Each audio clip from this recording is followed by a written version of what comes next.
이사야 42장 23절부터 25절까지 말씀 봉독합니다.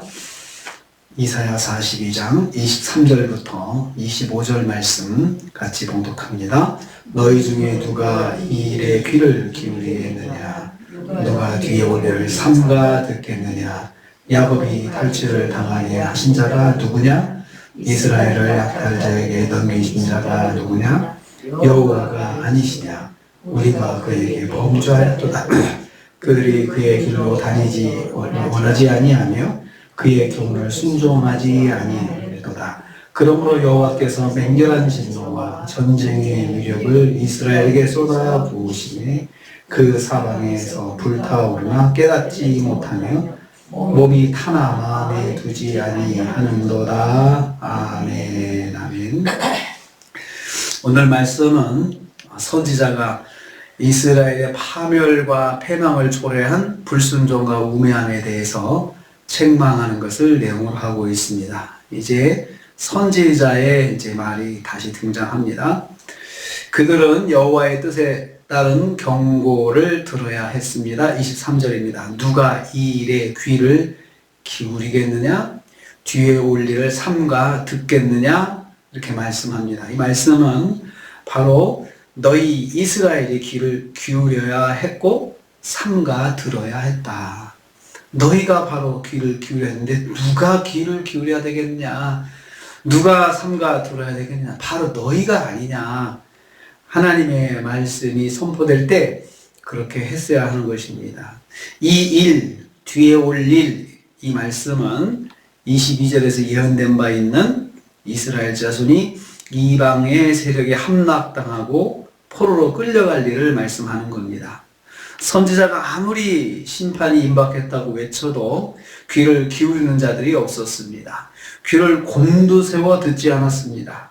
선지자는 이스라엘이 다가올 미래에 대한 하나님의 예언을 바로 알고 대비해야 했음을 강조하고 있습니다.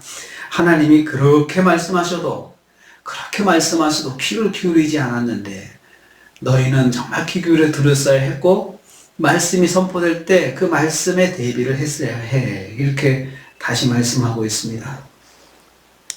누구도 이처럼 다가올 미래를 대비하지 않음을 선지자가 개탄하는 것입니다. 우리가 그랬어야 되는데, 너희가 그랬어야 되는데 하고 그렇게 한탄하고 있습니다.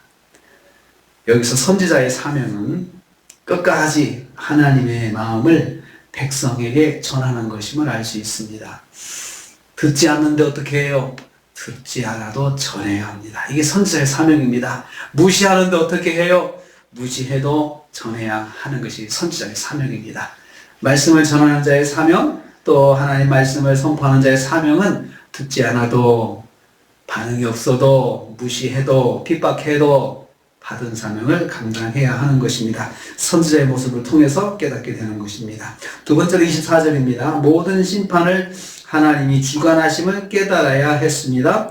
야곱과 이스라엘, 야곱이 탈취를 당하게 하신 자, 이스라엘을 약탈당하게 하신 자, 야곱과 이스라엘이 이제 나오는데요. 그 야곱이 아니고 이스라엘 백성을 지칭하는 표현을 두 번 반복하고 있는 것입니다. 하나님의 택한 백성 이스라엘이 장차 멸망당하고 포로되는 고통을 만나게 하신 분이 바로 여호와이심을 말씀하고 있습니다. 약탈을 당하게 하신 자가 누구냐? 여호와가 하시냐? 아니냐? 여호와께서 그렇게 만드셨어. 이스라엘이, 하나님 백성 이스라엘이 탈취를 당하게 만드셨고 약탈을 당하게 넘겨주셨어. 여호와께서 그렇게 하셨어 라고 말씀하고 있습니다. 하나님의 택한 백성 이스라엘이 장차 당하는 포로로 되는 고통을 만나게 하신 분이 바로 여호와이심을 말씀합니다. 여호와가 아니시냐? 이 말씀은 여호와께서 범죄한 백성에게 심판하시는 것을 주관하심을 강조하고 있습니다. 하나님께서 그렇게 때리셨어. 하나님께서 그렇게 하신 거야. 그래서 하나님이 지금 이 이스라엘의 심판을 주관하고 계심을 알려주고 있습니다. 그 원인은 우리가 여호와께 범죄하였기 때문이고 그의 길로 행하지 아니하였기 때문이고 그의 율법을 순종하지 않았기 때문이라고 삼중으로 강조하고 있습니다. 삼중으로.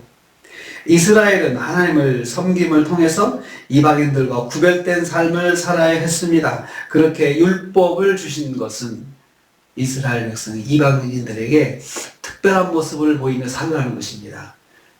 하나님을 믿는 사람들, 하나님 백성들은 우리하고는 다르게 사는구나, 이것을 보여주어야 했습니다. 하지만 그들은 이를 따르지 않고 적극적으로 거부했고 이방인과 똑같이 살았습니다. 하나님 백성임에도 불구하고.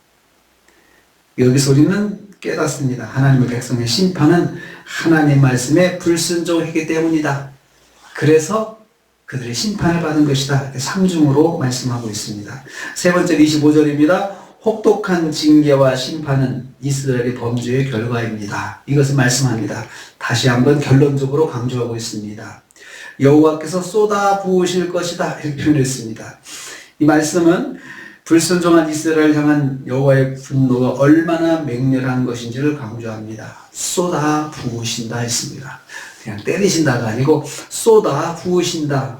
맹렬한 진노. 그래서 그 다음에도 그렇게 맹렬한 진노와 전쟁의 위력을 이스라엘에 쏟아 부으신다. 맹렬한 진노. 진노는 도끼를 품은 진노를 말합니다. 도끼를 품은 진노를. 그냥 진노도 그냥 진노가 아니고 도끼를 품고 분노하신다. 하나님께서 얼마나 맹렬하게 분노하시는지, 하나님의 마음이 얼마나 분하신지 말씀하고 있습니다. 전쟁의 위력은 감당해낼 수 없는 전쟁의 혹독함을 말합니다. 이것은 바벨론 침공의 상황을 묘사하는 표현입니다. 사방에서 불타오르나 깨닫지 못한다고 말씀했습니다. 전 국토가 유린되고 불타는 상황에서도 그것이 무엇 때문인지 알지 못하는 것입니다. 정말 여기서 강조하는 것, 말하고 싶은 것은 무감각입니다. 그렇게 전 국토가 유린되고 있음에도 불구하고 그럴 때는 우리가 왜 이런 일을 당하지? 하고 한번 생각해 봐야 되는데 전혀 거기에 대한 생각이 없는 것입니다. 그냥 맞고만 있는 것입니다. 몸이 타나 마음에 두지 아니한다는 말은 이스라엘 백성들이 극심한 환난 속에 죽어가지만 거기서도 고난의 의미를 깊이 새기지 못한다는 말씀입니다. 그러니까 마음에 두지 않는다. 마음에서 우리가 왜 이렇게 고난을 당하나, 몸이 타고 있는 고통 속에서도 우리가 왜 이런 고난을 당하는지 한번 생각해 보지 않고 마음에 깊이 새기지 않고 그냥 죽어가는 거예요. 그냥. 이스라엘은 영적인 무감각과 영적인 무지에 빠진 채 고통을 당하게 되는 것입니다. 그러니까 그 무감각과 무지의 그 상태가 되면 아무리 말씀해도 깨닫지 못하는 거예요. 아무리 매를 맞아도 깨닫지 못하는 거예요. 그 어리석음에 빠지면 심판을 당할 수밖에 없습니다. 오늘 하나님께서는 하나님의 백성이라도 하나님께서 주관하셔서 때리시고 또 그걸 통해서 깨닫기를 원하신다 말씀하셨습니다. 그렇기 때문에 고통에는 하나님의 뜻이 있다. 고통에는 하나님의 뜻이 반드시 있다. 이것은 성경의 진리입니다. 그래서 무슨 일을 만났을 때 이것이 왜 나한테 일어났을까 하고 한번 생각해 봐야 합니다. 그렇지 않으면 더 큰 일을 당하게 되는 것입니다. 하나님은 경고하시는 분이십니다. 그래서 하나님께서 하나님의 백성으로 살면서 이방인들과는 다르게, 세상 사람들과는 다르게 사는 것을 우리가 보여주기를 원하십니다. 그래서 하나님께서 그걸 통해서 영광 받으시기를 원하시는 것입니다. 오늘도 우리가 하루를 삽니다. 하나님께서 우리에게 원하시는 것은 우리가 하나님의 백성으로 살아서 하나님께 영광 돌리는 것입니다. 그래서 때로는 징계도 하시는 것이고 깨달아라 하시는 것인데 빨리 깨닫고 오늘 하루도 하나님의 말씀 안에서 바른 길을 가시면서 하나님의 말씀 안에서 승리하시는 저와 여러분 되시기를 주님의 이름으로 축복합니다. 주님 감사합니다.